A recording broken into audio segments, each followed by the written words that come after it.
नमस्कार दोस्तों, कैसे हैं आप सब लोग? पिछले साल हमारा और आपका एक कनेक्शन बना था और उस कनेक्शन के दौरान सीयूटी पीजी एमएससी जियोलॉजी के जितने भी हमने प्रीवियस ईयर क्वेश्चन को डिस्कस करने वाले वीडियोस को अपलोड किया, उसमें आपने बहुत प्यार और अपनापन दिया। उसी सीरीज को कंटिन्यू करते हुए आज इस वीडियो में हम 2024 के सीयूटी पीजी एमएससी जियोलॉजी के पेपर को डिस्कस करेंगे। तो शुरू करते हैं। Let's start. Which of the following statements are true? Differential gene expression can occur only at the level of transcription. RNA polymerase binds to the promoter region to initiate transcription. Enhancers regulate transcription या फिर transcription factors can recognize specific sequences of DNA in heterochromatic regions. In given statements में से जो भी statements या pair of statements जो भी correct हैं उनको हमें ऑड वन आउट करना है। पहले स्टेटमेंट्स को देखते हैं। Differential gene expression can occur only at the level of transcription, ये गलत स्टेटमेंट है। Differential gene expression can not only occur at the level of transcription, but it can also be regulated at post-transcriptional modification, translation level, or even at post-translational level. इसीलिए खाली ये बोलना कि differential gene expression उसका regulation level of transcription पे होता है, नहीं, ये गलत है। डिफरेंशियल जीन एक्सप्रेशन को हम कई लेवल पे, कई हायरार्की पे कंट्रोल कर सकते हैं। सेकेंड स्टेटमेंट का जहां तक सवाल है, RNA polymerase binds to the promoter region to initiate transcription, yes, absolutely correct, क्योंकि RNA polymerase always sits at promoter region before it kick start the transcription. तो स्टेटमेंट बी तो ठीक है। Enhancers regulate transcription. एनहांसर्स क्या होते हैं? Enhancer upstream में या डाउनस्ट्रीम में डिस्टेंट एलिमेंट्स होते हैं जिन पे के कोई प्रोटीन्स बाइंड करते हैं, और जो ये प्रोटीन्स बाइंड करते हैं दीज आर कॉल्ड एक्टिवेटर। और जब ये एक्टिवेटर लूपिंग आउट के दौरान आरएनए पॉलीमरेज के नियर विसिनिटी में आते हैं तो they increasing the rate of transcription. तो स्टेटमेंट बी भी ठीक है, स्टेटमेंट सी भी ठीक है। As far as transcription factors which can recognize specific sequence of DNA in heterochromatic region, ये स्टेटमेंट गलत है। पहले आप ये देखिए कि heterochromatic regions होते क्या हैं। हेट्रोक्रोमेटिन याद करिए, वो रीजन्स होते थे which normally remain condensed, right? Transcriptionally silent होते हैं, और अगर ऐसे रीजन ट्रांसक्रिप्शनली साइलेंट हैं तो वहां पे ट्रांसक्रिप्शन फैक्टर्स नहीं बाइंड कर पाएंगे। Rather transcription factors tends to bind to the euchromatic regions. तो स्टेटमेंट बी ठीक है, स्टेटमेंट सी ठीक है, but A and D correct नहीं है, इसीलिए इस क्वेश्चन का आंसर होगा option B. Which of the following statements are correct regarding immunoglobulins? Again similar type का question. IgA is the main class of antibody in secretions such as tears and saliva. Absolutely correct. In fact, IgA is the main class of antibody, predominant antibody in secretion. Tears में भी होता है, saliva में भी होता है, and mucus में भी होता है, which lines the lungs and intestine. तो स्टेटमेंट आपका A भी ठीक है, स्टेटमेंट आपका B भी ठीक है। एंड नाउ अगर IgA म्यूकस लाइनिंग में लंग्स और इंटेस्टाइन में मिल रही है तो definitely it will be the first line of defence against these infection. तो जो एंटीबॉडी है जो डाइमर फॉर्म में रहती है, म्यूकस एरिया में रहती है, टीयर्स में मिलेगी, सलाइवा में मिलेगी, और लंग्स और इंटेस्टाइन को प्राइमरीली प्रोटेक्ट करेगी। As far as fourth statement is concern, IgA is the main immunoglobulin in the blood stream, no, that is wrong. Blood stream में हमेशा IgG मिलती है। IgA कहां मिलती है? अभी हमने डिस्कस किया, टीयर्स में मिलेगी, सलाइवा में मिलेगी, mucus lining of lungs and intestine में मिलेगी। यानी कि स्टेटमेंट ए ठीक है, स्टेटमेंट बी ठीक है, स्टेटमेंट सी भी ठीक है, बट डी रॉन्ग है। इसका मतलब option B is the correct answer. The correlation between the observed and predicted values of outcome variable is known as coefficient of determination, that means R square, multiple correlation coefficient, Cox regression या multiple linear regression। देखिए, coefficient of determination जो होता है ना are square, वो relate करता है proportion of variation in dependent variable predictable from the independent variable. या फिर हम ये भी कह सकते हैं कि जो आपका कोफिशिएंट ऑफ डिटर्मिनेशन होता है वो एक्चुअली एक्सप्लेन करता है हमारा कि ऑब्जर्व और predictable values of the outcome variable क्या होगा, राइट? तो इसका मतलब option A is the correct answer. Migratory species pose special preservation challenges because they are endemic, they are especially susceptible to habitat destruction. Their conservation may require international cooperation when they require habitat in different countries. they are often prone population numbers decline during the long migratory journey, और या फिर they reside in a biodiversity hotspot that are most susceptible to habitat degradation. देखिए, we always aware कि जो migratory species होती हैं या migratory birds होती हैं, they don't understand the boundaries of the Nations. वो एक दूसरी कंट्री से चलती हैं और कहीं किसी और कंट्री में जाके अपने एग्स देती हैं या फूड के लिए जाती हैं. तो ये जो माइग्रेशन है, ये बाउंड्रीज लिमिटेड नहीं है. ज्योग्राफिकली जो बाउंड्रीज हैं कंट्रीज की, वो डिफाइन नहीं करती इनको. और इसीलिए अगर हम उनको प्रिजर्व करना चाहते हैं तो वी हैव टू अंडरस्टैंड कि डिफरेंट कंट्रीज जो उनके रूट्स में, उनके बीच में एक कंसेंसस होना जरूरी है. They should understand the need of these migratory birds. यानी कि उनका अगर कंजर्वेशन करना है तो किसी एक कंट्री के थ्रू हम नहीं कर सकते. There has to be a concession that the conservation of these migratory birds वो एक इंटरनेशनल कॉर्पोरेशन होना चाहिए. उनको क्या हैबिटेट की जरूरत है, उनको क्या कंडीशनिंग देनी है, वो कहाँ जाती हैं, उनको क्या फूड चाहिए, उनको रिप्रोडक्शन साइट्स क्या होंगी, ये सब में एक इंटरनेशनल कॉर्पोरेशन की जरूरत होगी. तो यानी कि इस क्वेश्चन का आंसर होगा option B, that migratory species, उनका जो प्रिजर्वेशन चैलेंजेस है उसमें सारी कंट्रीज को तैयार करना, कॉपरेट कराने के लिए कि हम उनके लिए रिक्वायर्ड हैबिटेट को डिफरेंट कंट्रीज में मेंटेन करा सकें. Option B is the correct answer. Match list 1 with list 2 items. List 1 and list the enzyme's name, जबकि list 2 में the reaction which they catalyze, which are supposed to be catalyzed by these enzymes, उसको list किया गया है. पहला enzymes है alcohol dehydrogenase. जहां तक नाम में dehydrogenase का कंसर्न है, तो dehydrogenase are a group of redox enzyme which are concerned with the gain or loss of electron. That means they are involved in transferring of electrons. As far as trypsin is concerned, it is a protease which hydrolyzes the peptide bond.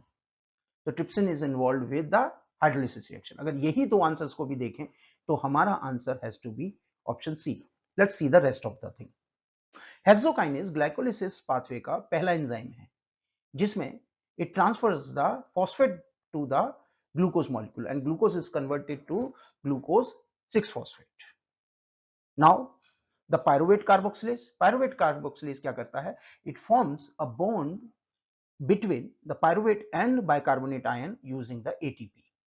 Hence, the D has to be matched with the first.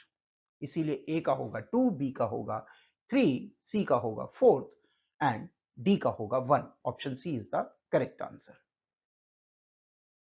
Following are the few statements with reference to biostats. Choose the statement which are incorrect. Type 2 errors are called alpha errors. Type 1 errors are called beta errors.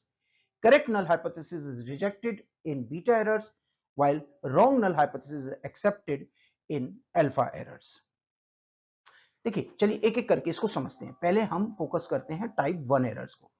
Type 1 errors को हम alpha errors बोलते हैं, जबकि type 2 errors को हम beta errors बोलते हैं. यानी स्टेटमेंट ए भी गलत है और स्टेटमेंट बी भी गलत है. पहले हम इनको एक जर्नल लैंग्वेज में समझने की कोशिश करते हैं कि इनका मतलब क्या है. Then the rest two statements we can see upon it. देखिए, टाइप 1 जो एरर्स होते हैं ना, जो कि हमारे अल्फा एरर्स हैं, इनको फॉल्स पॉजिटिव भी बोला जाता है. इनका मतलब ये है कि अगर कोई डेटा पॉइंट जो कि एक्चुअली करेक्ट है बट बाय मिस्टेक हम उसको रिजेक्ट कर देते हैं तो वो कहलाएगा टाइप 1 एरर. जबकि टाइप 2 एरर्स यानी कि बीटा एरर्स में क्या होगा कि कोई डेटा पॉइंट हमें बाद में पता चलता है कि वो गलत था बट हमने उसको मिस्टेक करके हमने उसको एक्सेप्ट कर लिया, तो वो हो जाएगा आपका टाइप 2 एरर यानी बीटा एरर्स. अब जरा इस स्टेटमेंट्स को देखते हैं. अगर हम टाइप 1 एरर की बात करें यानी अल्फा एरर्स की बात करें तो wrong null hypothesis is accepted. No, it is rejected. क्या था, हमने क्या बोला था? फॉल्स पॉजिटिव क्या होते हैं? which are mistaken rejection of null hypothesis that is actually true. जबकि as far as false negative की बात करें तो it is a failure to reject a null hypothesis which is actually false. यानी कि यहां पर हम क्या करते हैं, we fail कर जाते हैं रिजेक्ट करने के लिए. it is actually accepted. तो इसका मतलब स्टेटमेंट ए भी गलत है, स्टेटमेंट बी भी गलत है, स्टेटमेंट सी भी गलत है और डी भी गलत है. चारों ही गलत हैं. That means option C is the correct answer. Which of the following statements are incorrect? Many animals with protostome development undergoes spiral cleavage. Flatworms exhibit radial symmetry. ray finned fishes are also called sarcopterygians, and lopophores is a crown of ciliated tentacles that function in feeding. यानी ये चारों statements अलग अलग phyla, अलग अलग organism को relate कर रहे हैं, तो एक एक करके हम इनको समझते हैं। पहला वो बोल रहा है प्रोटोस्टोम डेवलपमेंट जो होता है उसमें एम्ब्रियोनिक डेवलपमेंट के दौरान जो क्लीवेज होती है वो स्पाइरल होती है। ये स्टेटमेंट ठीक है। जैसा कि हम जानते हैं प्रोटोस्टोम्स क्या होते हैं, जिनमें जो ब्लास्टोपोर होता है वो माउथ बनता है पहले, जिसमें कि आपके एनिलिड्स आ जाएंगे या मोलस्क आ जाएंगे, और वो डेफिनेटली स्पाइरल क्लीवेज में जाते हैं। यानी कि हम कह सकते हैं कि जितने भी प्रोटोस्टोम्स होते हैं डेवलप करते हैं, जिसमें फ्लैटवर्म्स आ गए, एनिलिड्स आ गए, मोलस्क हो गए, वो स्पाइरल क्लीवेज में जाते हैं। स्टेटमेंट आपका फर्स्ट जो है ए है वो तो हो गया correct. As far as flatworms की बात करें तो वो रेडियल सिमेट्री शो करते हैं? नहीं, फ्लैटवर्म्स हमेशा बायलेटरल सिमेट्री शो करते हैं। रेडियल सिमेट्री कौन कौन शो करते हैं? आपके नाइडेरिया, आपके टीनोफोरा जिनको मैं कूम जेलीज भी बोलते हैं हम, और आपके अकाइनोडम्स के एडल्ट्स। याद रखिएगा अकाइनोडम्स के जो लार्वा हैं वो आपके क्या शो करते हैं? Bilateral symmetry. बट उनके जो एडल्ट्स हैं उनमें हम देखते हैं कि रेडियल सिमेट्री दिखती है। राइट, तो ये वाला जो ऑप्शन है बी, ये गलत हो गया। एज फार एज रे फिन्ड फिशेस जो हैं उनको हम सार्कोप्टेरिजियन नहीं बोलते, उनको हम एक्टिनोप्टेरिजियंस बोलते हैं, जबकि सार्कोप्टेरिजियन बोलते हैं लोब्ड फिशेस को। तो ये सी स्टेटमेंट्स भी गलत हो गया। As far as lophophore is concerned, ये लोफोफोर जो है वो सीलिएटेड टेंटिकल्स में मिलता है और ये कई ग्रुप्स में पाया जाता है, फीडिंग के लिए यूज होता है बेसिकली। और इनमें जितने भी आपके ऑर्गेनिज्म हैं, चाहे वो ब्रैकियोपोड्स हो, चाहे वो ब्रायोजुआ हो, चाहे वो हायोलिथा हो या फोरोनिडा हो, इनको कलेक्टिवली बिकॉज ऑफ दिस लोफोफोर जो फीडिंग के लिए यूज होता है टेंटिकल बेस, इनको हम कलेक्टिवली ऑर्गेनिज्म को कह देते हैं लोफोफोरेटा। ओके, तो इसका मतलब ये ऑप्शन भी ठीक है। तो ए and D is the correct answer, that means option A is the correct answer. Select the plant or ecosystem known to have highest energy conversion efficiency. Is it tropical forest plantation, sugarcane, cornfield और open sea? देखिए यहां पर basically बात हो रही है कि आप कितने अच्छे से केल्विन साइकिल को कर सकते हैं या कार्बन डाइऑक्साइड को फिक्स कर सकते हैं in a given conditions. Better the carbon dioxide fixation you are doing, you will be better photosynthetically efficient. Correct, तो यानी हम C3 और C4 साइकिल्स की एक बार बात करते हैं। देखिए जहां तक C3 प्लांट्स की बात है, C3 प्लांट्स इन अ वे अच्छे कार्बन डाइऑक्साइड फिक्सर्स हैं, बट उनकी ये जो एफिशिएंसी है कार्बन डाइऑक्साइड फिक्स करने की, याद रखिए कार्बन डाइऑक्साइड फिक्स करने के लिए आपको NADH और ATP की जरूरत पड़ती है, जो कि हम फोटोसिंथेसिस के दौरान यानी लाइट रिएक्शन के दौरान करते हैं PS1 और PS2 से। तो जो अवेलेबल पूल ऑफ ATPs हैं उनको हम कितना यूज कर सकते हैं कार्बन डाइऑक्साइड को फिक्स करने के लिए, वो हमारी फोटोसिंथेसिस एफिशिएंसी को दर्शाएगा।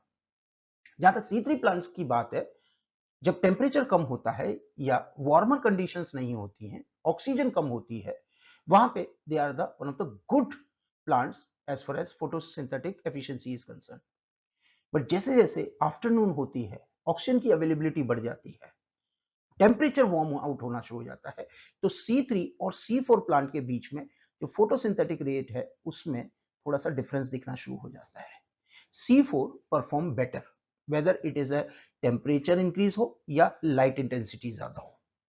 C3 outplay the C4 plant at high conditions। और ऐसा क्यों होता है? क्योंकि C3 प्लांट्स हाई टेम्परेचर पे, हाई ऑक्सीजन में, उनमें केल्विन साइकिल के साथ साथ फोटो रेस्पिरेशन भी होता है, दैट मीन C2 साइकिल्स। जबकि C4 प्लांट्स ने एक बड़ा ही स्मार्ट मूव किया है, बड़ा ही एक इंटरेस्टिंग एडेप्टेशन किया है।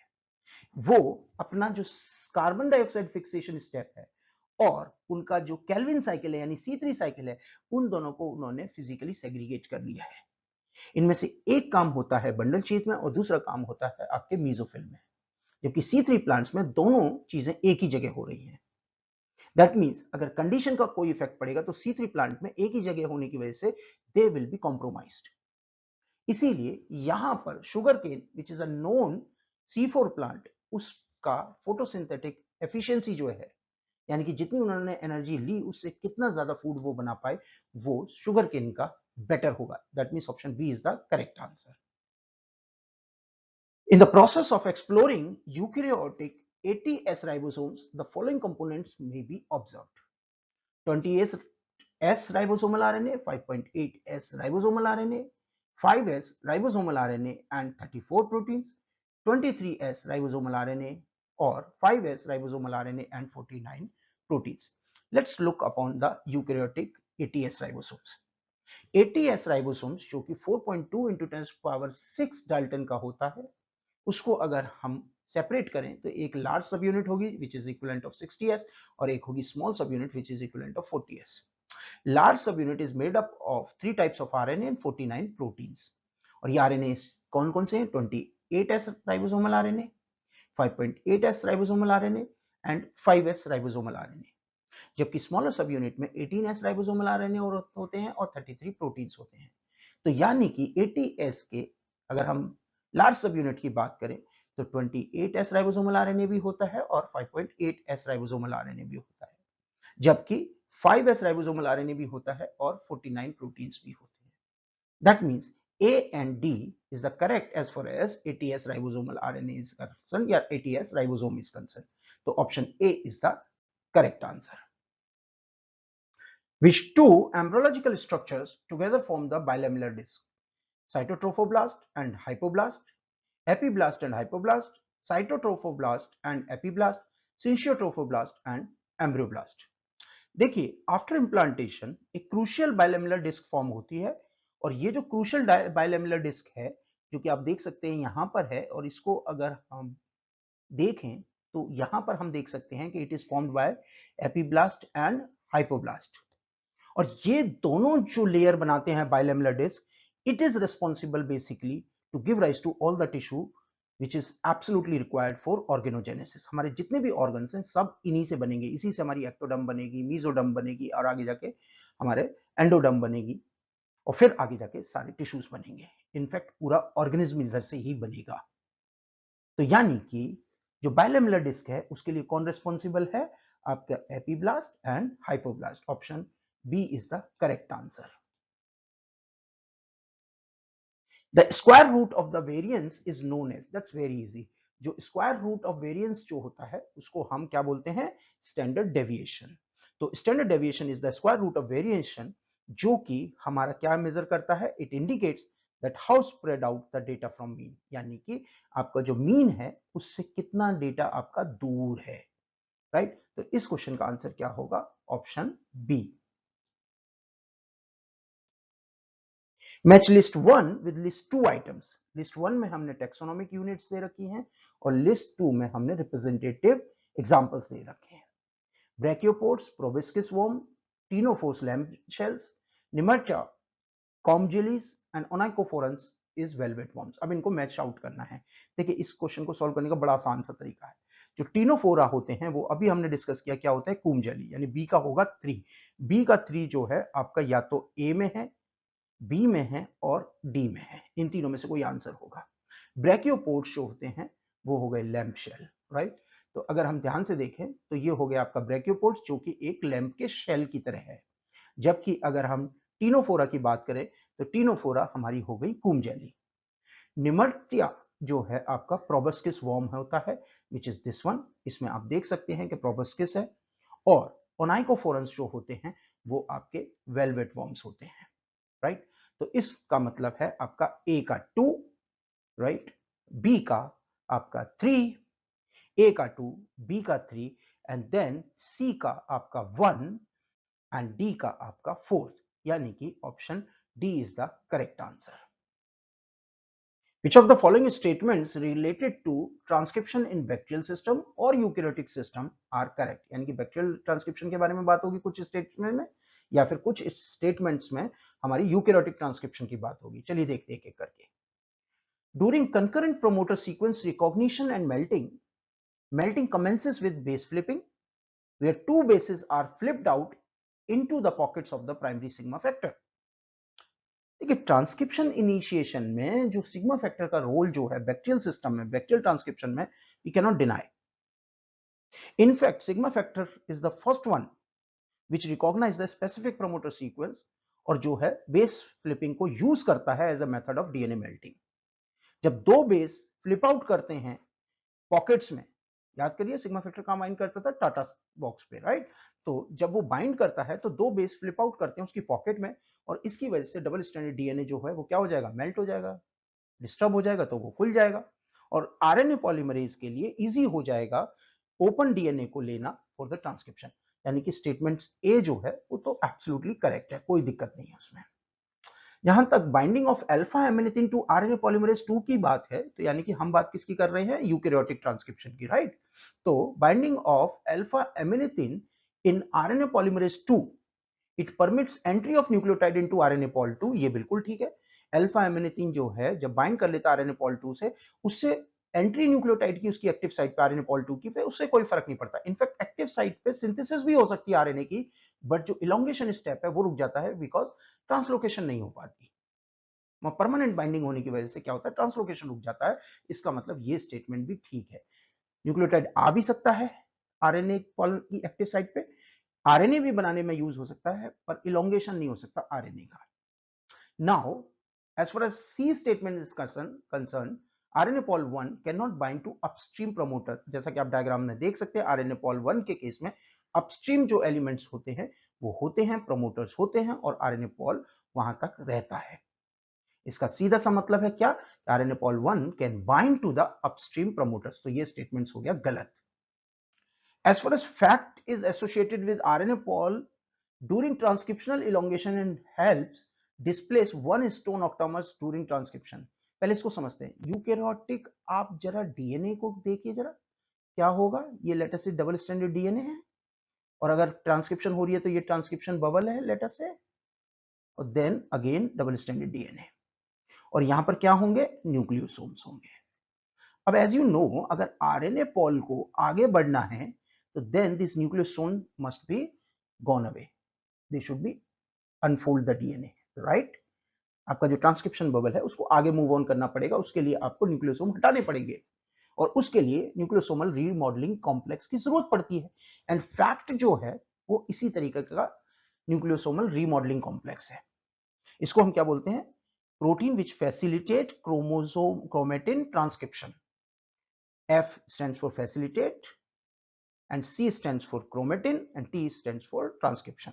यानी वो प्रोटीन्स जो फैसिलिटेट करते हैं क्रोमेटिन ट्रांसक्रिप्शन को, वो क्या करते हैं, basically they remove the nucleosomes and then as the RNA polymerase goes away, फिर बाद में इस न्यूक्लियोसोम्स को बना देते हैं। यानी फैक्ट्स जो हैं वो एसोसिएटेड होते हैं आरएनए पॉलीमरेज के साथ during transcriptional elongation and helps displace one histone octamer, यानी न्यूक्लियोसोम्स को ड्यूरिंग ट्रांसक्रिप्शन। यानी कि डी भी ठीक स्टेटमेंट है, ए भी ठीक है, बी भी ठीक है, और डी भी ठीक है, यानी कि option A is the correct answer. Which of the following disease in humans is caused due to the expanded microsatellite repeats? That's very easy, Huntington disease। क्योंकि सिस्टिक फाइब्रोसिस में क्या होता है, जो आपके रेस्पिरेटरी पैसेज हैं, एल्वियोलर डक्ट वगैरह, उनमें जो म्यूकस है वो भर जाता है। ट्यूबरकुलोसिस माइकोबैक्टीरियम ट्यूबरकुलोसिस की वजह से होती है, और एल्काप्टोन्यूरिया जो है वो प्रोटीन मेटाबॉलिज्म का एक इनबर्न एरर ऑफ मेटाबॉलिज्म है। हंटिंगटन डिजीज में क्या होता है, it is caused by the expanded repeats of CAG. करीबन 40 से ज्यादा जब ये सीएजी रिपीट्स होने लग जाते हैं एचटीटी जीन्स में, माइक्रोसैटेलाइट रिपीट्स होते हैं ये, तो अगर ये ज्यादा हो जाएंगे तो इसकी वजह से क्या होगा, आपका जो प्रोटीन है वो मेम्ब्रेन को परमिएबल नहीं हो पाएगा, मेम्ब्रेन की जो उसकी परमिएबिलिटी है वो रिड्यूस हो जाएगी, and now it will not be able to go to the brain, और ब्रेन डेवलपमेंट में इस प्रोटीन की बहुत जरूरत होती है। तो ब्रेन जो है वो हमारा कॉर्टिकल डिजेनरेशन फॉलो करेगा, और उसकी वजह से ब्रेन में इंपेयरमेंट होगी, यानी कि वो डिजीज जो एक्सपेंडेड माइक्रोसैटेलाइट की वजह से होती है, रिपीट्स की वजह से होती है, उसे कहते हैं Huntington disease. Calculate the harmonic mean of the numbers 4, 5, 10। बहुत सिंपल से, इसमें एसएचएम का फॉर्मूला लगाइए। एसएचएम का फॉर्मूला अगर आप लगाते हैं विच इज दिस वन, और उसको अगर एक्सटेंड करते हैं तो आप इसे सॉल्व करिए जैसा कि यहाँ दे रखा है, तो हार्मोनिक मोशन का वैल्यू क्या आ जाएगी, 3/0.55 विच इज क्लोज टू 5.45। आप इसको देख लीजिए, अगर आपको इस क्वेश्चन को सॉल्व करने में कोई दिक्कत आती है तो you can write it down in the comment box, will get back to you, right. तो इस क्वेश्चन का आंसर क्या होगा, option B. Estrus and menstrual cycle are two types of cycles that occur in the female mammals. देखिए oestrus और जो menstrual cycle है ये दोनों मैमल्स के फीचर्स हैं, फीमेल्स के, और स्पेशली जो नॉन प्राइमेट्स होते हैं जिनमें कि आपके डॉग आ गए, शीप आ गए, काउ आ गए, रैट आ गया, राइट, इनके अंदर, डियर आ गया, इन फीमेल्स के अंदर ईस्ट्रस साइकिल होती है, जबकि ह्यूमन फीमेल्स में मेंस्ट्रुअल साइकिल को देखा जाता है। अगर हम इनके बीच में मेन डिफरेंसेस की बात करें तो जो ईस्ट्रस साइकिल है वो नॉन प्राइमेट्स में होती है, जबकि मेंस्ट्रुअल साइकिल प्राइमेट्स में होती है। ईस्ट्रस साइकिल में ब्लड फ्लो जो है ना के बराबर होता है, जबकि मेंस्ट्रुअल में हैवी डिस्चार्ज होता है। ड्यूरेशन अलग अलग टाइम के लिए होती है, वो बॉडी पे डिपेंड करती है। और एक जो मेजर डिफरेंस है वो क्या, जो एंडोमेट्रियम है वो रीअब्सॉर्ब कर लिया जाता है ईस्ट्रस में, जबकि ऐसा कुछ नहीं होता, डिस्चार्ज होता है मेंस्ट्रुअल में, which is a major difference.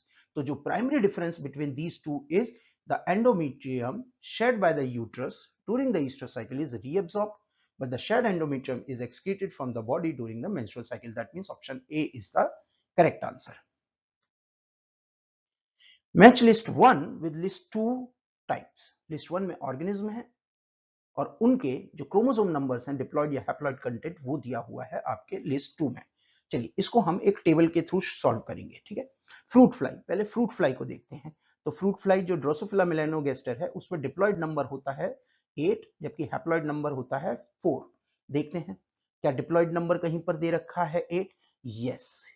तो इसका मतलब फ्रूट फ्लाई का क्या होगा, ए का फोर्थ। ए का फोर्थ सिर्फ सी में है, इसका मतलब आंसर तो सी होगा। चलिए ज़ीनोरैप्टाइटस निमेटोड्स का देखें तो उसमें डिप्लॉयड नंबर है 12 और हैप्लॉयड नंबर है 6। डिप्लॉयड नंबर 12, हैप्लॉयड नंबर 6, तो हैप्लॉयड नंबर 6 ये है, तो ज़ीनोरैप्टाइटस का हो गया बी का 2, करेक्ट। ह्यूमन का एज वी नो 46 जो होता है वो डिप्लॉयड होता है और हैप्लॉयड नंबर 23, यानी कि सी का हो गया third.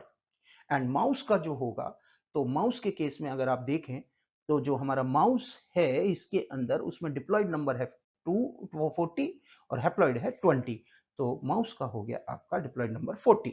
That means option C is the correct answer. Match list 1 with list 2 items. तो यहाँ पे पार्ट्स दे रखे हैं नेफ्रॉन्स के, ascending loop of Henle, descending loop of Henle, proximal convoluted tubule या कलेक्टिंग डक्ट, और उनके फंक्शंस को हमें मैच करना है। देखिए एक टिपिकल ह्यूमन नेफ्रॉन्स के अंदर ये जो पार्ट है bowmen capsule, this is responsible for primary urine formation.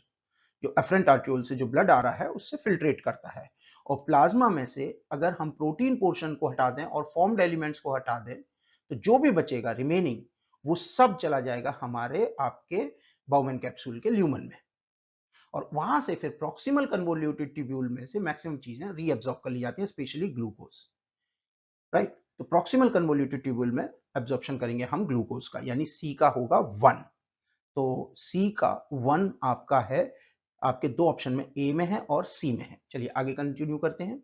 जो डिसेंडिंग लूप ऑफ हेनले है, it is permeable to water, तो यहां से वाटर का मूवमेंट होता है, जबकि असेंडिंग लूप ऑफ हेनले में से एक्टिव ट्रांसपोर्ट होता है किसका, सोडियम आयंस का। जो आपका डिस्टल कन्वोल्यूटेड ट्यूब्यूल है उसमें bicarbonate ion and sodium chloride ions ये सब निकाल दिए जाते हैं, और कलेक्टिंग डक्ट में जो है आपका एडीएच की प्रेजेंस में जो हैवी एक्वापोरिन बेस्ड वाटर का क्या होता है, रिलीज होता है, right. So this is all about the functions of different parts of आपके नेफ्रॉन्स। चलिए अब मैच कराने की कोशिश करते हैं।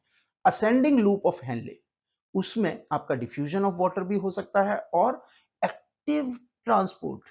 देखिए पैसिव एंट्री कहीं नहीं होती है, never, it is the active entry या एक्टिव ट्रांसपोर्ट ऑफ सोडियम, तो ये तो होगा नहीं।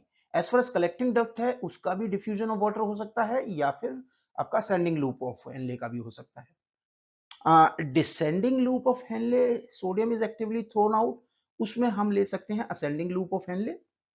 कलेक्टिंग डक्ट में फिर हो जाएगा आपका diffusion, descending loop of Henley में आपके ये दोनों हो सकते हैं। बेसिकली अगर ध्यान से देखा जाए तो ये क्वेश्चन के सारे आंसर गलत हैं, तो इस क्वेश्चन को हम एक काम करते हैं, इसमें कोई भी ऑप्शन अगर ध्यान से देखें तो करेक्ट नहीं है, क्योंकि एक एंट्री गलत है। पैसिव एंट्री नहीं होनी चाहिए, एक्टिव एंट्री होनी चाहिए, तब फिर हम जाके इसको ठीक कर सकते हैं। तो as far as us are concern, हमारी जहां तक बात है, हम इस क्वेश्चन को नल एंड वॉइड कर लेते हैं, क्योंकि इसके आंसर सही नहीं है गिवन जो भी दिए हैं। The transition zone in biosphere reserve क्या होते हैं, तो जो बायोस्फीयर रिजर्व है उसमें जो आउटर मोस्ट एरिया होता है वो कहलाता है transition zone, right. So it is the outer most zone of the biosphere reserve, और जहां पर जो सस्टेन्ड ह्यूमन एक्टिविटीज हैं वो अलाउड हैं, जिससे कि हम इंटीग्रेट कर सकें, हम प्रमोट कर सकें to integrate the community involvement जो लोकल है वहां के, और development during the conservation practices. तो ट्रांजिशन जोन जो बायोस्फीयर में है वो आउटर मोस्ट जोन होता है बायोस्फीयर का, जहां पर के हम कुछ वहां के लोकल्स को यूज करके उनको इन्वॉल्व करके कंजर्वेशन प्रैक्टिसेस को और बेटर बना सकें। Option D is the correct answer. Match list 1 with list 2 items. List 1 में स्पीशिएशन मेथड्स दिए हुए हैं, जबकि लिस्ट 2 में उसके आइडेंटिफाई करेक्टर्स दिए हुए हैं। लिस्ट 1 में है एलोपैट्रिक स्पीशीज क्या होती हैं, सिंपैट्रिक स्पीशीज क्या होती है, सिबलिंग स्पीशीज क्या होती हैं, या पैरापैट्रिक स्पीशीज क्या होते हैं। चलिए एक काम करते हैं, पहले स्पीशिएशन के मेथड्स को समझते हैं, then we will try to find out the matching.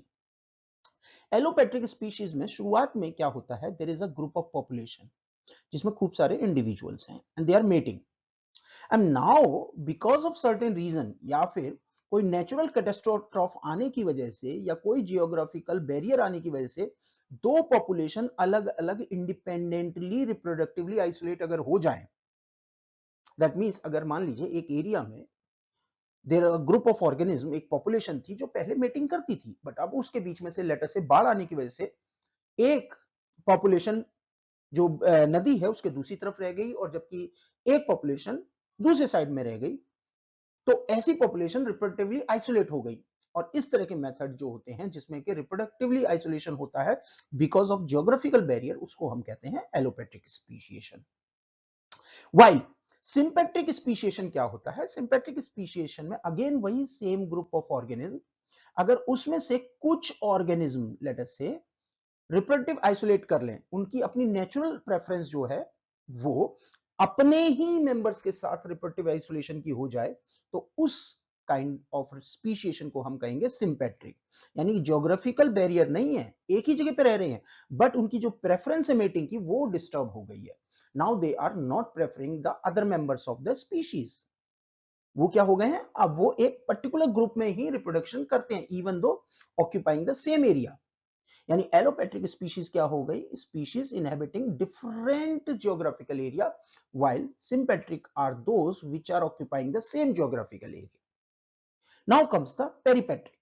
Peripatric में अगर इस ग्रुप ऑफ ऑर्गेनिज्म में से कुछ ऑर्गेनिज्म इससे माइग्रेट कर जाएं किसी और एरिया में and they are physically separated, कोई बाउंड्री ना हो, कॉमन ना हो, तो उस कॉन्सेप्ट को कहते हैं पेरिपेट्रिक। जबकि if they share a common boundary, यानी कि इस बाउंड्री में reproduction they are still doing, extreme में reproduction is not possible, that means they are occupying the same area and sharing a common boundary, तो उसको कहेंगे हम पैरापैट्रिक स्पीशीज। यानी कि पैरापैट्रिक क्या हो जाएगा, that species occupying the same area, और you can say occupying the in a same geography separate areas but share a common boundary, तो उसको हम कहेंगे पैरापैट्रिक।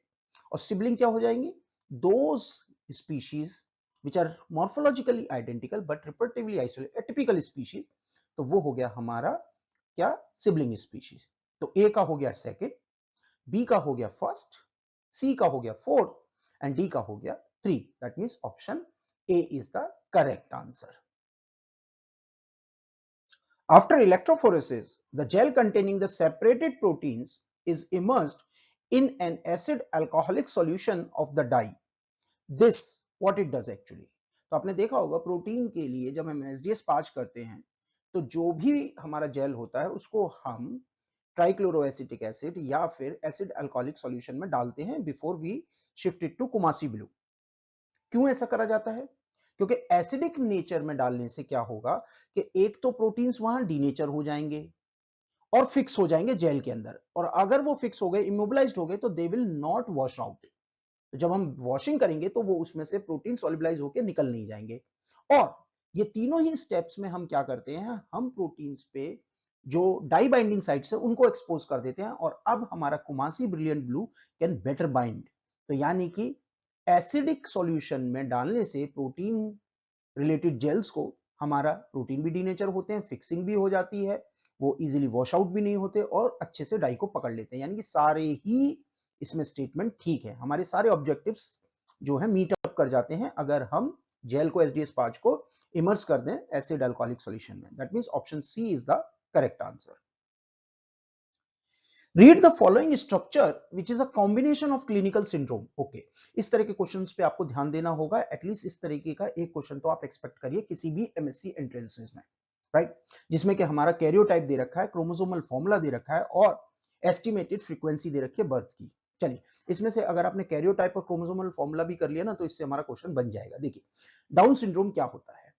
डाउन सिंड्रोम जो है बेसिकली ट्राइसोमी है 21 की, यानी नॉर्मल एक चाइल्ड में कितने क्रोमोसोम होने चाहिए? 46। हमने बोला ट्राइसोमी किसकी है? 21 की, यानी कि 21 क्रोमोसोम की हमारे पास कितनी कॉपी होंगी? 3 होंगी। तो टोटल क्रोमोसोम कितने हो जाएंगे? 47। इतना कॉन्सेप्ट समझ में आया? यानी कि हमारे पास 47 क्रोमोसोम होंगे और उसमें ट्राइसोमी किसकी होगी? 21 की, ना कि 13 की। तो ये तो हो गया गलत। पटाउ सिंड्रोम्स क्या होता है? ये ट्राइसोमी है 13 की, यानी जो हमें डाउन सिंड्रोम में डेटा दिया है वो एक्चुअली पटाउ का है। इन दोनों के डेटा एक्सचेंज कर दिए हैं, तो ये दोनों ही गलत हो गए, राइट। तो डाउन सिंड्रोम भी गलत है और पटाउ सिंड्रोम भी गलत है। चलिए आगे चलें। Edward syndrome. एडवर्ड सिंड्रोम जो है ट्राइसोमी है 18 की, तो ये ठीक है, यानी कि 46 क्रोमोसोम नॉर्मल होंगे और 18 क्रोमोसोम की एक एक्स्ट्रा कॉपी होगी, तो यानी कि ये हमारा सही है। और क्लेनफेल्टर सिंड्रोम अगेन एक एक्स्ट्रा क्रोमोसोम होगा, बट इस बार हमारा ऑटोसोम नहीं होगा एक्स्ट्रा, हमारा एक एक्स क्रोमोसोम एक्स्ट्रा होता है, तो यानी कि it will be XXY। 47 chromosome तो होंगे पर एक एक्स एक्स्ट्रा क्रोमोसोम है, तो यानी क्लाइनफेल्टर भी है। तो यानी कि सी और डी ठीक है और ए और बी गलत है। तो अब हमसे क्या पूछा है? हमसे पूछा करेक्ट आंसर, यानी सी और D are the correct answer. That means option B is the correct answer. इसमें भी आप देख सकते हैं कि नॉर्मल हमारा 2n है, डाउन सिंड्रोम में ट्राइसोमी ऑफ क्रोमोसोम 21 का है, एडवर्ड क्रोमोसोम 18 का होता है, पटाउ क्रोमोसोम 13 का होता है, ठीक है। क्लाइनफेल्टर XXY होता है, टर्नर X0 होता है, XXX सिंड्रोम भी होता है और एक XYY सिंड्रोम भी होता है। तो आप इस डेटा को हम यूज कर सकते हैं न्यूमेरिकल क्रोमोसोमल एबनॉर्मलिटीज के लिए। इस पे एक क्वेश्चन आप एक्सपेक्ट करिए, राइट। तो here the option B should be the correct answer.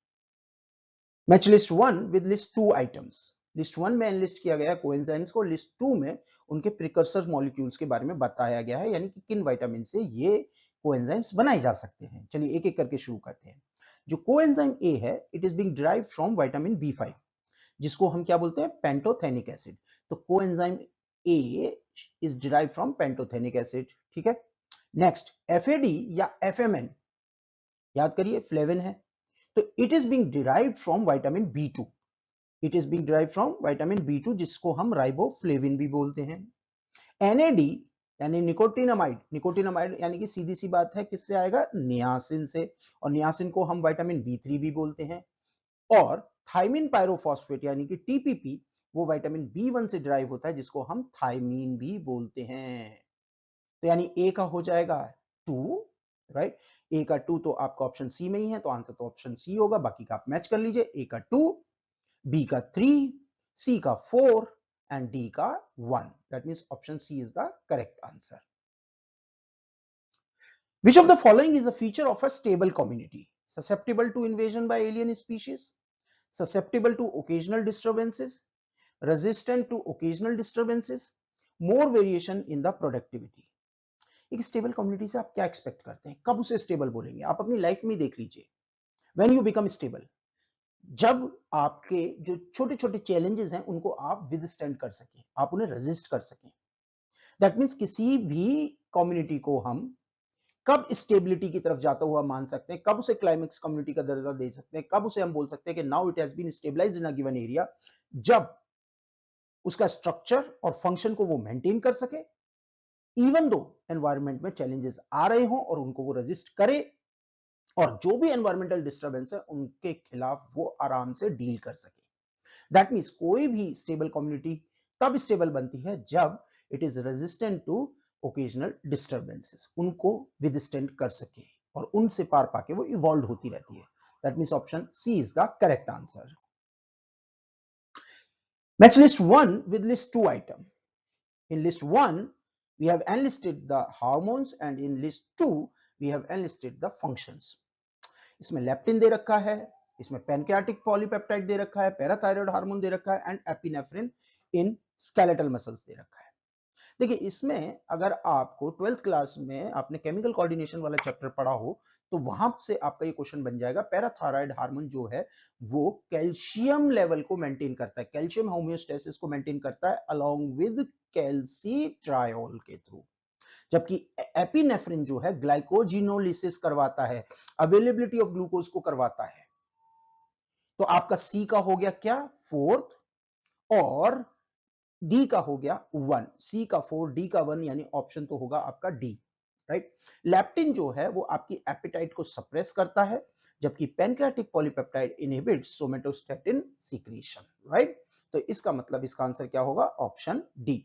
कभी कभी मैच द फॉलोइंग में आप कोशिश करा करिए, एक या दो की मैचिंग करने से आपका अगर आंसर निकल आ रहा है and you are confident about the answer, then you should not waste the time. Yes, आप इनको कंफर्म कर सकते हैं, but you should try to minimise your time usage in this kind of a question, right. चलिए आगे चलते हैं। Which of the following statements made with regards to plasmid incompatibility are true? Plasmids having the same origin of replication belong to same incompatibility group. Plasmids having different origins of replication belong to the same incompatibility group. Plasmid of the same incompatibility group are compatible, or plasmid of same incompatibility group are incompatible. Now we have to choose the correct pair of the statements. देखिए इस तरह के question को हम बहुत time से expect कर रहे थे कि इस तरह का एक क्वेश्चन तो आना चाहिए, and this time it has came. Plasmid which are sharing the same origin of replication generally belong करते हैं सेम कंपैटिबिलिटी ग्रुप को, और वो दोनों इंटरफेयर करेंगे एक दूसरे के एक्सप्रेशन से, और इसीलिए दे बिकम इनकम्पैटिबल। यानी कि ए और डी स्टेटमेंट्स को आप देखिए, plasmid having the same ori और origin of replication belong to same incompatibility group, ये सही स्टेटमेंट है। And plasmid of the same incompatibility group, नाम ही बोल रहे हैं ना इनकम्पैटिबल हो गए, तो दोनों क्या हो गए, इनकम्पैटिबल हो जाते हैं, राइट। तो यानी कि ए भी ठीक है और डी भी ठीक है, that means option B is the correct answer.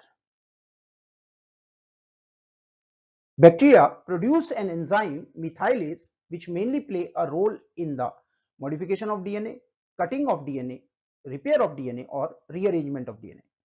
देखिए अगर आपने बैक्टीरिया के केस में रेस्ट्रिक्शन होस्ट मॉडिफिकेशन सिस्टम अगर पढ़ा हुआ हो तो आपको वहां से इसका आंसर मिल जाएगा।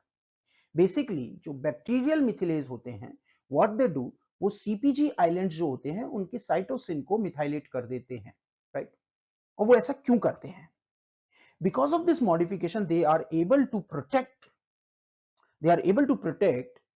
their own DNA, host DNA को वो प्रोटेक्ट कर सकते हैं against the alien attack. Viral जब अटैक करता है ना, बैक्टीरियोफाज अटैक करता है ना जब बैक्टीरिया को, तो डीएनए को अगर किल करना है तो उसको रेस्ट्रिक्शन एंजाइम सीक्रेट करने पड़ेंगे। देखो इसको ऐसे समझते हैं, चलो ये एक बैक्टीरिया है, राइट, और इस बैक्टीरिया में एक वायरस आया। Now the thing is virus ने अपना डीएनए डाला और बैक्टीरिया के पास अपना डीएनए है। अगर इसको हाईजैकिंग से बचना है, वायरस की हाईजैकिंग से बचना है, तो इसको अपने डीएनए को बचाना होगा, और उसके लिए इसको बैक्टीरिया को जो वायरस का जो डीएनए उसको टीयर ऑफ करना पड़ेगा, उसको क्लीव आउट करना पड़ेगा। उसके पर्पस के लिए इट रिलीजेस रेस्ट्रिक्शन एंजाइम। अब प्रॉब्लम यह है कि ये जो रेस्ट्रिक्शन एंजाइम, इसको नहीं समझ में आता कि ये वाले डीएनए को काटना है या ये वाले डीएनए को काटना है। That means bacteria must have some method जिससे वो रेस्ट्रिक्शन एंजाइम को बता सके कि this is our DNA, self DNA, and this is the one which is need to be attacked. How this message can be passed on, और उसी के लिए हमारा जो मिथाइलेशन पर्पस है वो किया जाता है। तो बेसिकली मिथाइलेशन सेल्फ डीएनए पे करा जाता है, जिसकी वजह से restriction enzyme is not able to cleave the host DNA, and जिस पर भी मिथाइलेशन नहीं होगा उस डीएनए को काट दिया जाएगा, टीयर ऑफ कर दिया जाएगा। इसी को रेस्ट्रिक्शन होस्ट मॉडिफिकेशन सिस्टम बोलते हैं। That means bacteria is able to produce an enzyme methylase which mainly play a role in the modification of DNA, by which it is serving a kind of a defense against the viral attack, right? So option A is the correct answer. Match list 1 with list 2 item, statistical terminologies दे रखी है, उनकी definition दे रखी है, mean, median, mode and harmonic motions। एक काम करते हैं, best इसको समझते हैं एक सिंपल से एग्जांपल से। लेट अस से आपको ये 7 रीडिंग दे रखी हैं, इसने 7 गोल किए हैं और कुछ रीडिंग्स आई हैं, चलो ठीक है। अगर हम इनका एवरेज निकालते हैं, यानी कि सबका टोटल कर दो और 7 से डिवाइड कर दो, तो जो भी एवरेज आएगा उसको हम हमेशा क्या बोलते हैं, मीन। यानी कि जो एवरेज होता है, the value which we get by total and then divided by the total number of events, उसको हम क्या कहते हैं, मीन। तो मीन क्या हो जाएगा, third, the value which we get by dividing the total of all the value of various given items in a series by the total number of items। समझ में आ गया? आप इनको टोटल कर दीजिए, 7 से डिवाइड कर दीजिए, आपका 5 आ जाएगा, that is average.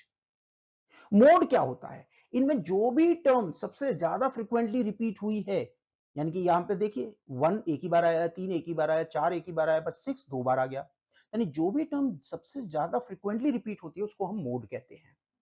That means mode क्या हो गया, the value which is quite frequent. That means mode is the most commonly or frequently occurring value in a series। तो यानी कि B का हो गया थर्ड एंड C का हो गया फोर्थ। चलो देखते हैं, B का हो गया थर्ड एंड C का हो गया फोर्थ। B का थर्ड किस में है, सिर्फ ऑप्शन बी में, तो आंसर तो ये होना है। आगे के और ऑप्शन भी मैच कर लेते हैं। मीडियन क्या होता है, मीडियन होता है मिडिल वैल्यू। आप देखिए 7 है ना आइटम, तो 3 इधर हटा दीजिए, 3 इधर हटा दीजिए, मिडिल वैल्यू क्या आई, 6।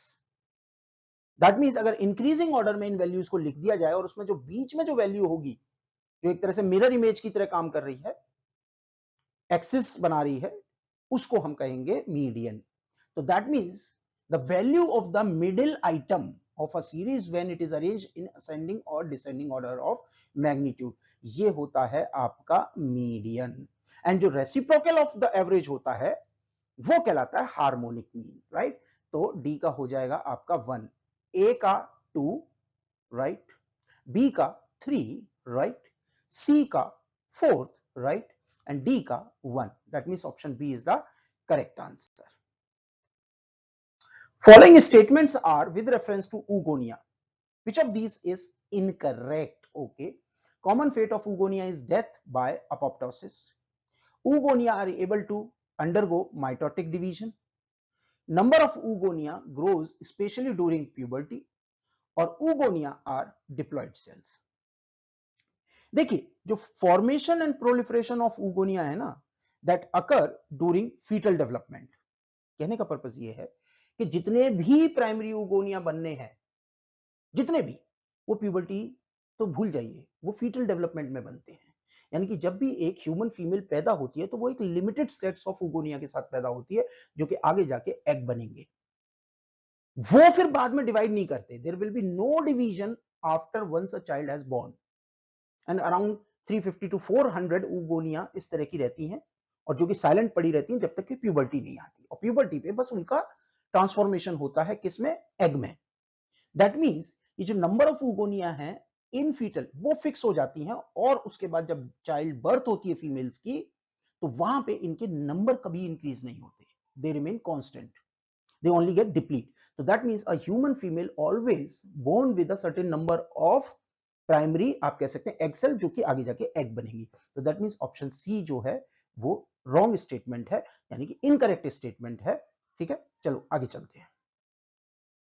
Match list 1 with list 2 items. Okay, mammalian order दे रखे हैं और उनके कुछ एग्जाम्पल दे रखे हैं। पेरिसोडेक्टाइला, पेरिसोडेक्टाइला क्या होते हैं, वो होते हैं ऑड टोड ऑन्गुलेट्स, यानी कि जिनके जो पैर हैं उसमें ऑड नंबर्स होते हैं, लाइक राइनो। तो जो राइनो है वो पेरिसोडेक्टाइला का एग्जांपल है। प्राइमेट्स तो जो ए फैमिली हो गए, यानी लेमूर आ जाएगा उसके अंदर। रोडेंशिया में आपके पर्क्यूपाइंस आ जाएंगे, जबकि लोगोमोर्फा में आपके हेयर्स आ जाएंगे। दैट मींस ए का हो जाएगा थर्ड। ए का थर्ड किस में है, ए का थर्ड है आपका या तो बी हो सकता है या डी हो सकता है। बी का है 2, तो यानी कि option D has to be the correct answer. C का होगा फोर्थ एंड डी का होगा 1। That means option D is the correct answer. N-linked glycosylation in proteins of eukaryotes is initiated in the lumen of the ER, lumen of the Golgi, inside the nucleus or within endosomes।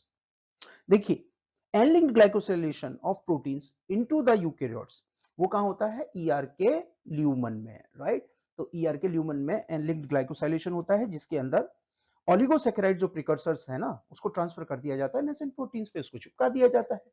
तो इस question का answer क्या होगा? Option A. Place these steps in temporal order from first to last. Okay. Exocytosis of synaptic vesicles, binding of neurotransmitter molecules to its receptor, opening of voltage gated channels, calcium channels, opening of sodium channels and influx of sodium ions, generation of post synaptic potential. और उनको हमें पहले से last step तक में लिखना है। चलो करते हैं इसको सॉल्व। इस तरह क्वेश्चन को फिजियोलॉजी का ये one of the most important topic है, याद करके जाइएगा बच्चों। ठीक है, चलो देखो इसको अच्छे से समझते हैं। पहले ये जो हमारा मोटर न्यूरॉन होता है माइलिनेटेड, वहां से लेटर से सिग्नल आ रहा है, राइट।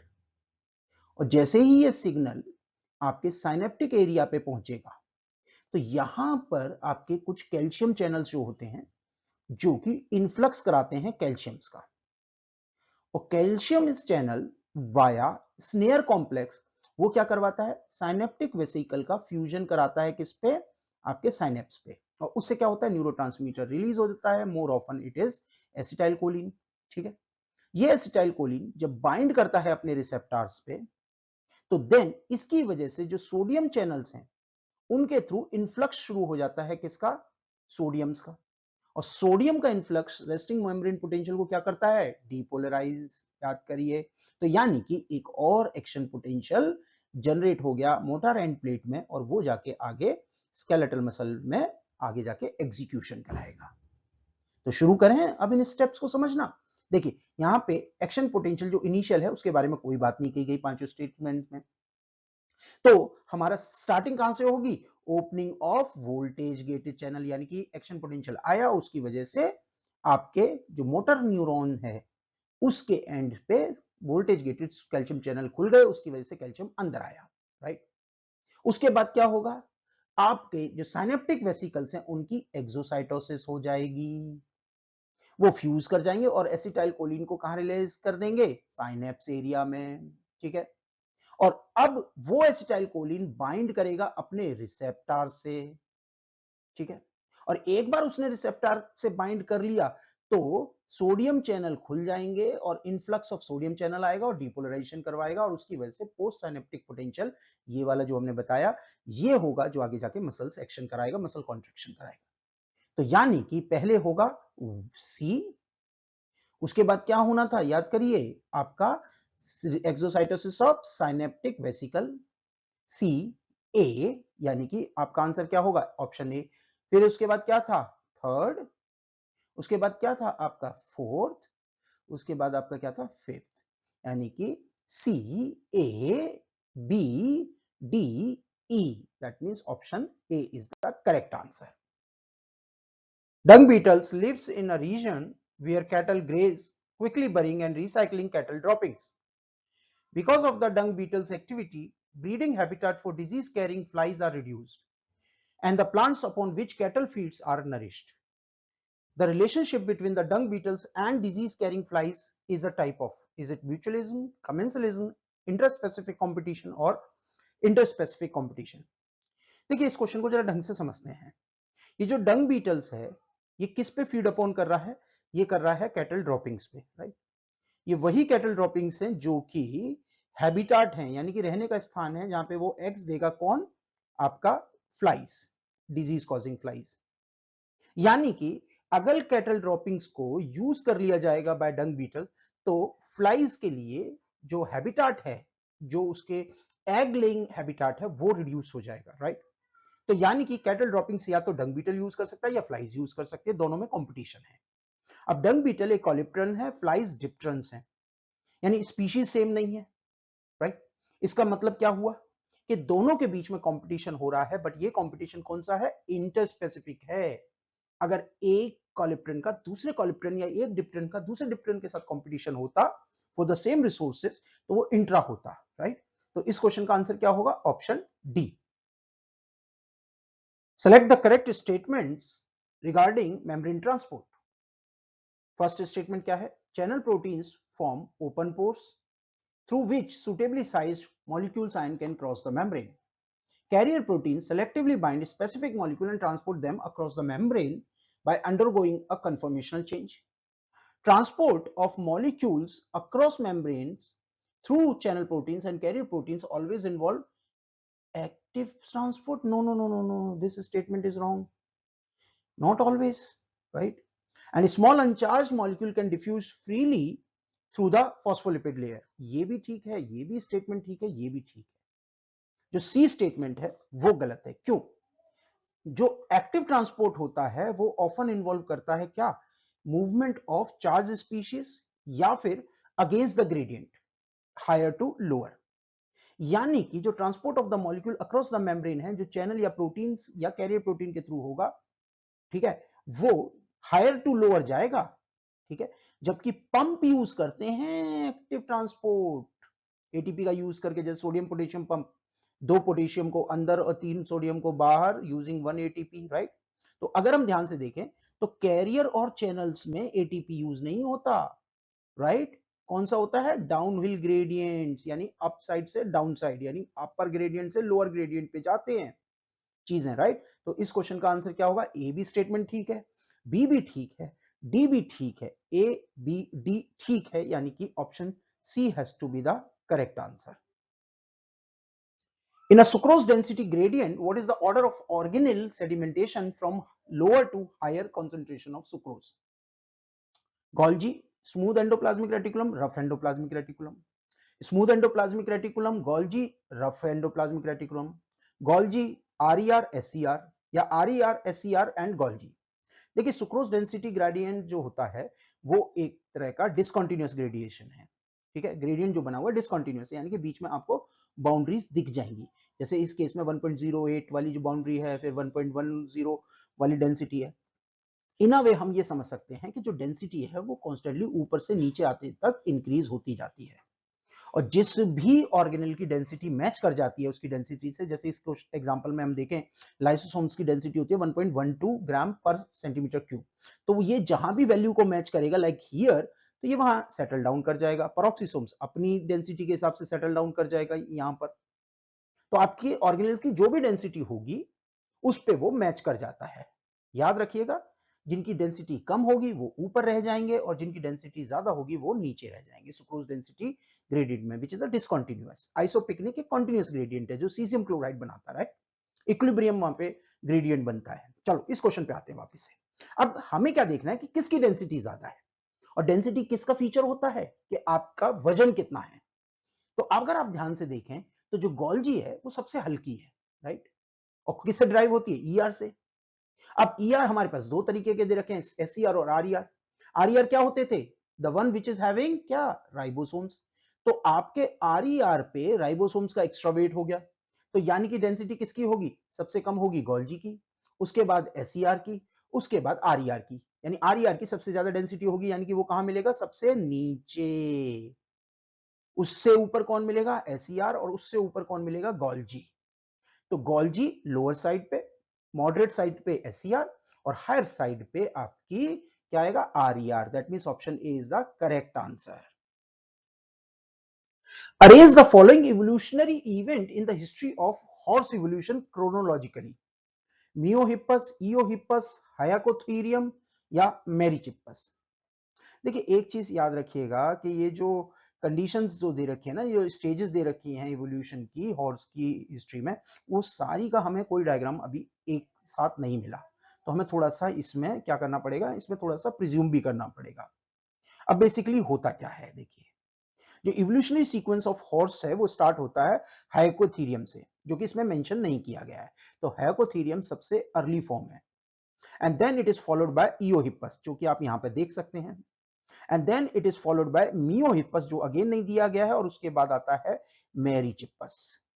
तो सीरीज क्या हो जाएगी आपकी? हाइकोथीरियम, उसके बाद ईओहिप्पस, उसके बाद आपका Miohippus, and then followed by Merychippus. That means C B A and D.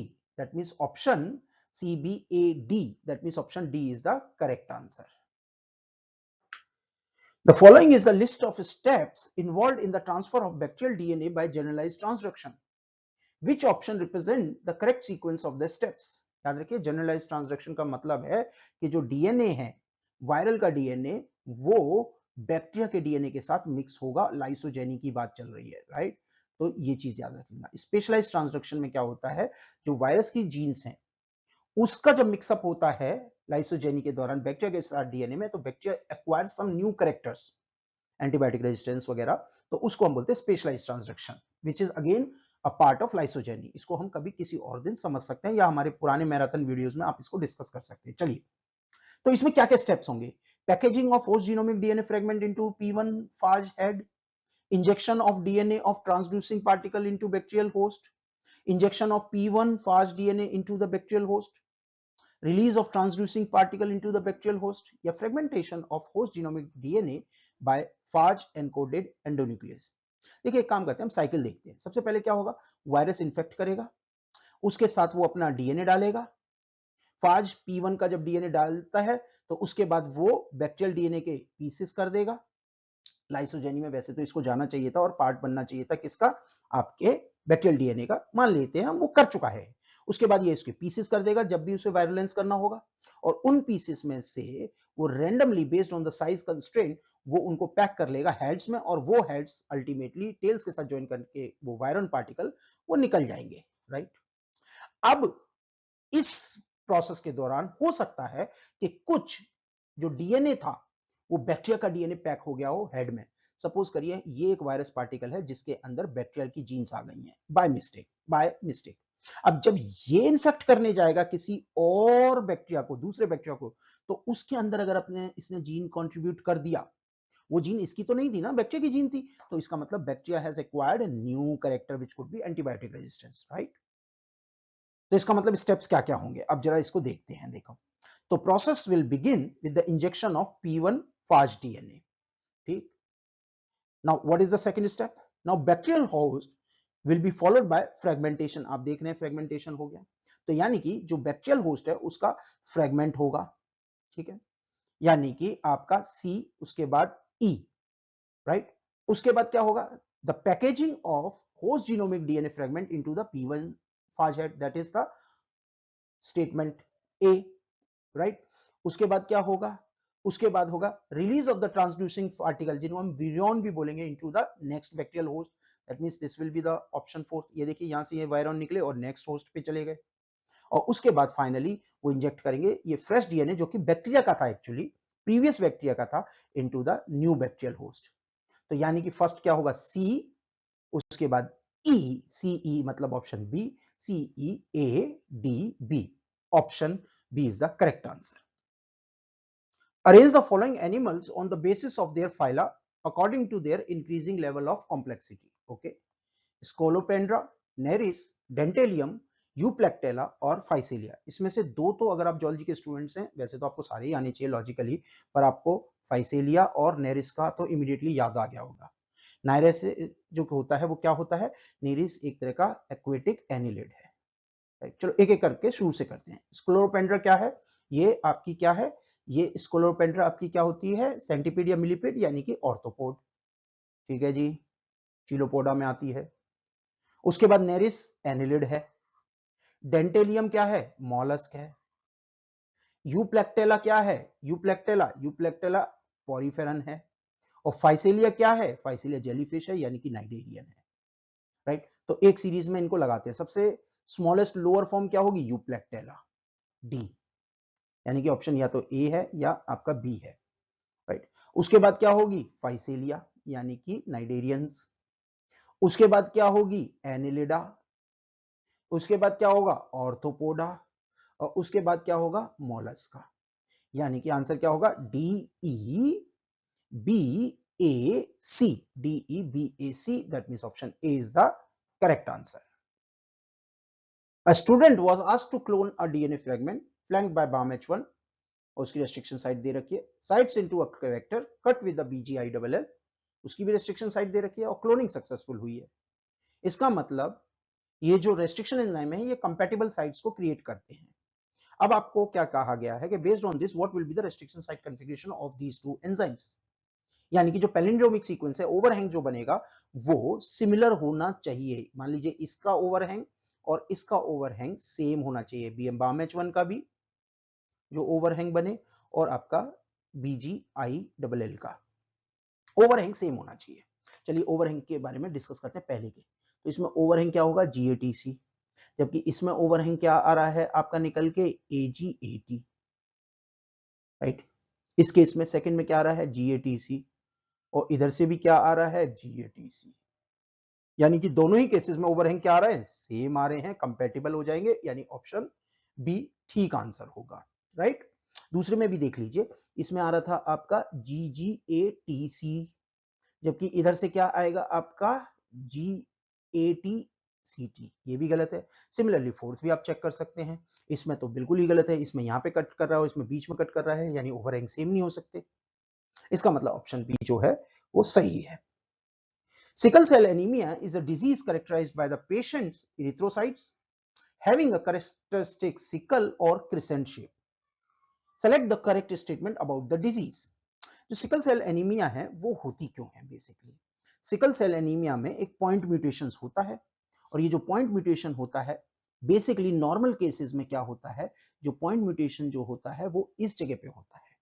आप देखिए ऊपर टी की जगह हमारा जो न्यूक्लियोटाइड है वो ए लग गया, और उसकी वजह से जो अमीनो एसिड कोड होना चाहिए था ग्लूटामिक एसिड, वो अब कोड हो रहा है वेलाइन। ग्लूटामिक एसिड जो है वो एक पोलर अमीनो एसिड है, हाइड्रोफिलिक चार्ज अमीनो एसिड है, जबकि वेलाइन एक हाइड्रोफोबिक अमीनो एसिड है। एक चार्ज अमीनो एसिड का हाइड्रोफोबिक अमीनो एसिड से जब चेंज हो जाएगा तो उसकी वजह से सिकल सेल एनीमिया हो जाता है, जो आरबीसी की जो शेप है वो सिकल सेल की हो जाती है। और ये जो मॉडिफिकेशन होता है उसमें एक हमारा जो ग्लूटामेट है वो रिप्लेस हो जाता है किससे, वेलाइन से। इसका मतलब इस क्वेश्चन का आंसर क्या होगा, substitution of a polar residue glutamate by a hydrophobic valine residue, that means option C is the correct answer. Which of the following statements is true concerning infrared spectroscopy? देखिए generally spectroscopy में infrared बहुत rarely पूछा जाता है, but यहाँ पे question पूछा गया है, that means it is gaining importance. तो आप पढ़ के जाइएगा, एनएमआर और यूवी ही नहीं, आईआर भी इंपॉर्टेंट है, रमन भी इंपॉर्टेंट है, और मास भी इंपॉर्टेंट है, ठीक है। तो पढ़ के जरूर जाइएगा। चलो आगे चलते हैं, बहुत सिंपल भी है, थोड़ा सा हम यहाँ पे बता भी देंगे इस डेटा में। Functional groups can be identified by looking in the fingerprint region of the spectrum, नहीं, ये स्टेटमेंट गलत है। देखिए आईआर बड़ा इंफॉर्मेटिव होता है as far as functionality is concern. IR एक टिपिकल स्पेक्ट्रा को हम बांट सकते हैं दो रीजन में। 1000 से नीचे के जितने भी वेव नंबर्स के जो रीजन है उसको फिंगरप्रिंट बोलते हैं, और उससे ऊपर के को हम बोलते हैं फंक्शनल रीजन। फंक्शनल ग्रुप में जो पीक्स या बैंड्स आते हैं वो बताते हैं हमें फंक्शनल ग्रुप। जैसे ओएच, ओएच का जो पीक आएगा या बैंड आएगा वो आएगा आपका 3200 के आसपास सेंटीमीटर इनवर्स। 1650 के आसपास आपका आता है किसका, एक कार्बोनाइल का। और जैसे जैसे अगर कोई कार्बोनाइल किसी इलेक्ट्रोनेगेटिव एलिमेंट के बगल में है तो वो पीक हायर वेव नंबर पे शिफ्ट होती जाती है। तो इससे आप काफी इंफॉर्मेशन निकाल सकते हैं कि कौन सा फंक्शनल ग्रुप है। ये तो एक जस्ट दिया है, अदरवाइज आईआर में बहुत नॉलेज है। फिंगरप्रिंट से हमें क्या पता चलता है, फंक्शनैलिटी नहीं पता चलती। अगर इसमें देखिए बहुत सारे रैंडम आपकी पीक्स आ जाएं, बहुत सारी, काफी, तो वो इंडिकेटर होता है कि पक्का आपके जो मॉलिक्यूल है जिसका आप स्टडी कर रहे हो उसमें बेंजीन रिंग है, और अगर नहीं है तो इसका मतलब वो एलिफेटिक है। तो फिंगरप्रिंट से हमें ये पता चलता है कि एलिफेटिक है या एरोमेटिक है, फंक्शनल ग्रुप नहीं पता चलते। तो ये स्टेटमेंट गलत है। पर हमसे क्या पूछा गया है, ट्रू कौन सा है, ठीक है। It shines infrared light on the compound, यहां तक तो ठीक है, and records the position where the light is blocked by the compound, नहीं नहीं नहीं। आईआर एक ट्रांसमिशन स्पेक्ट्रोस्कोपी है, यानी कि जैसे ही हम सैंपल को शाइन करेंगे आईआर से तो कुछ मॉलिक्यूल एक्साइटेड होंगे, और जब वो रिटर्न आएंगे तो वो उतनी एनर्जी को एमिट करेंगे बेस्ड ऑन द वाइब्रेशंस और रोटेशनल मूवमेंट्स, और वो करेक्टरिस्टिक होते हैं आईआर में, ठीक है। और रमन में भी इसी तरीके का कुछ होता है, बस फर्क क्या है रमन और आईआर में, आईआर के अंदर हम क्या करते हैं, आईआर के अंदर हम इंफ्रारेड जो लाइट देते हैं, जबकि रमन के अंदर हम माइक्रोवेव रीजन की लाइट देते हैं, ठीक है। तो Raman is more sensitive then IR, right. तो ये भी स्टेटमेंट गलत है, ये ट्रांसमिशन स्पेक्ट्रोस्कोपी है, इसमें हम ब्लॉकेज नहीं पता करते, हम ट्रांसमिटेड लाइट को पता करते हैं। It is useful in determining the size and the shape, नहीं, it is useful in determining the functionality. IR is always good, इसको वाइब्रेशनल स्पेक्ट्रोस्कोपी भी बोलते हैं। तो वाइब्रेशनल मोशन है, रोटेशनल मोशन है, उनको पता करने के लिए होती है, right. When the IR light frequency matches the frequency of bond vibration in a molecule, तो एक पीक आ जाती है। हाँ ये सही है, देखो यहां पर आपको दिख रहा है ना सी डबल बॉन्ड स्ट्रेच, यानी कि जब हम इतनी वेवलेंथ की लाइट देते हैं तो वहां पर कार्बोनाइल का में स्ट्रेचिंग जो है मूवमेंट शो ऑफ होता है, और वहां पे हमें एक पीक मिल गई, राइट। तो इसका मतलब ऑप्शन डी इसमें ठीक है, सही है। In the process of protein sequencing, trypsin and chymotrypsin are used for generating fragments. Select the tryptic peptides from the list. देखिए ट्रिप्सिन कहां काटता है, ट्रिप्सिन हमेशा या तो लाइसिन के बाद काटता है या आर्जिनिन के बाद काटता है। तो जब भी ट्रिप्सिन से हाइड्रोलाइसिस कराओगे आप, तो हमेशा लास्ट में क्या होगा, लाइसिन। तो आंसर देख लो, ट्रिप्टोफान नहीं, फिनाइलैलानाइन नहीं, टायरोसिन नहीं, लाइसिन यस। तो इसका आंसर क्या होगा, option D. With this, we close down this video. Thanks for watching. Please like and comment on the video. Subscribe our channel. Thank you very much.